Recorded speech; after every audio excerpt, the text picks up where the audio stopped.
Hey, welcome to Horns Eye Studios, and welcome back to another episode of 666 Seconds of Murder. You guys know what's the deal. That means each one of these is less than 666 seconds or 11 minutes and 6 seconds. So we got a lot to cover, as always. Not a lot of time to do it. I know a lot of you like the concise format, and I appreciate that feedback. That lets me know that you dig it. So let's get to it. And tonight, I want to talk about Idaho 4 again, but this time, some questions I've got with the timeline and comparing this case to some other true crime cases that I've covered or that I'm well aware of. I'm sure you guys are as well. We're going to talk about it. But first things first, what's important here is, this is for entertainment purposes only. These are my opinions, my speculations, my theories. I'm not saying anybody's guilty of anything. That's to be proven in a court of law, not here. So this is just for entertainment purposes. So keep that in mind. Okay, so we are familiar with the PCA, the probable cause affidavit timeline for the events that happened on King Road. But the question is it possible that somebody could have done this within that time frame? So we're going to talk about that. Now, the PCA says that the events occurred between 4 a.m. and 4:25 a.m., and there's some discrepancies with the times on the video of where they see the car. And so even this time frame is off of what they're said. It contradicts itself, but for argument's sake, we're saying 4 a.m. to 4:25 a.m. And this is based on the analysis the law enforcement did with Dylan and Bethany's phones. That's what the probable cause affidavit says. Now, the two roommates, they were unharmed in the incident, as we know.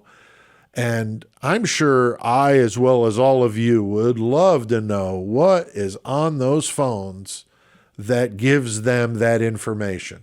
Text messages, TikTok videos, I don't know. I mean, how could they have been either asleep or in a frozen shock phase and be doing stuff on their phone that would tell law enforcement when this stuff happened? That doesn't make any sense to me, and I don't know how anybody can explain that and have it make a lick of sense. It just doesn't, okay? I have very little confidence in this timeline, but just for argument's sake, okay? So many of us, including me, have speculated that maybe this really couldn't have been done by one person. That's a lot to do for young college students. I mean, even if they were drunk, there's still 4 young college students against one person. It seems almost unrealistic. And I personally believe that there was more than one person involved in this. Now, a few of the commenters on my videos have brought up some really interesting points here. So I don't have the names of the people that did suggest these, but if you're listening and let me know in the comments that it was you, because I appreciated it. I mean, it was really an interesting way to look at this. The one that I heard of on the Thought Riot podcast was Courtney Gordon. He attacked his family with a kitchen knife in Queens, New York, just in December, so very recently. He did this to 4 of his relatives, and this would include an 11-year-old girl, a 12-year-old boy, a 44-year-old woman, and a 30-year-old man. He also injured a 61-year-old woman and 2 police officers that responded before police shot and ended his life. The attacks happened within a very short window of time, not much different than this. And I know that this is not the same thing as King Road. Obviously, it's a different case. But if you look at it as he did all of that carnage in the same amount of time, I mean, it's certainly possible. Now, I know that Kaylee had 57 wounds. I don't believe any of these victims had 57 wounds. However, again, just trying to put it in perspective. Is it possible? Sure, anything's possible. But, you know, I just thought I would bring this up because this is a recent case. Now, A.R. Hayes on A Convict's Thoughts, I love his channel. He said he believed that it would be possible for one person to do this. So I definitely appreciate his opinion. Now, the commenter that I'm talking about on my channel brought up Ted Bundy, which is a great example. January 1978, he enters the Chi Omega sorority house at Florida State University and severely beat 2 women, causing 2 of them not to survive. He entered the house with a large stick. I mean, talk about prehistoric, and a garrote. Again, this was not the same circumstances as King Road, but a great example of somebody going into a house, not really knowing what to expect, with very primitive weaponry, and causing serious carnage. Another great example, Richard Speck. July 1966, enters a house in Chicago where there's 9 female nursing students living. He goes in with only a knife and managed to tie 8 of them up with pieces of a bed sheet and then stabs and strangles 8 of them. Only 1 survived. The 9th one was hiding under the bed and escaped and testified against him and put him in prison. So that was a cool way to end that story. But another good example of somebody going into an unknown situation, in this case with just a knife. So I'll admit, I mean, when I thought about these cases, I thought, you know what? I mean, it's certainly possible that this could have happened with one person with a knife. Although I find it extremely unlikely.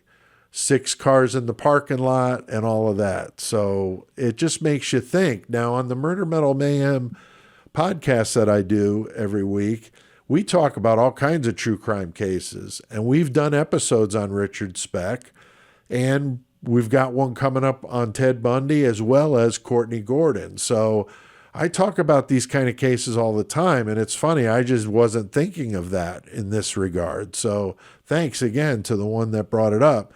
And I get that you're talking about different circumstances. And the other thing, too, is Bundy and Speck. Bundy was an accomplished murderer before that incident at the sorority house, and Speck was a, lifelong criminal, violent, fighting, and all that kind of stuff. So I'm not aware of any of that in Brian Kohberger's past that I've been told, that kind of stuff. So, it makes you wonder if it was him or not.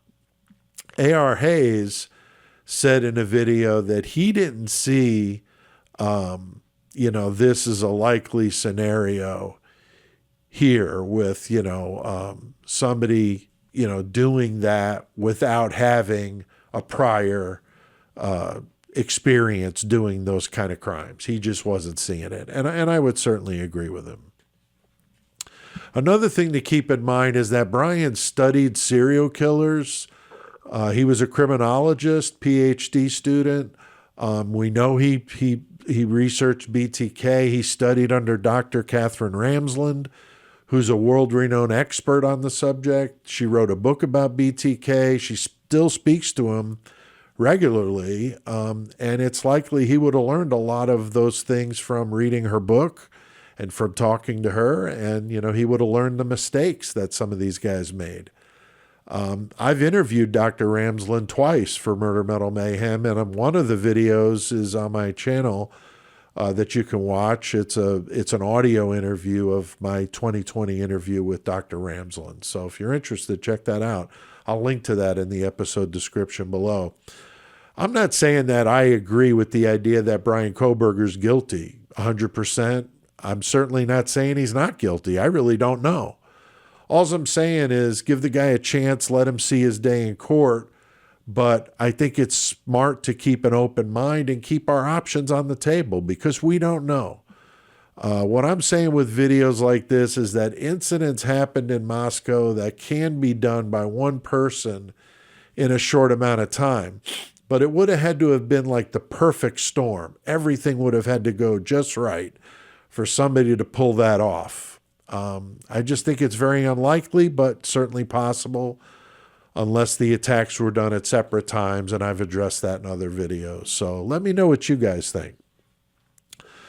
Memberships, $1.99, got some good perks available. I want to shout out and say thank you to the members that are the first three, Chloe, Justine Cooper, and Jennifer. Thank you very much.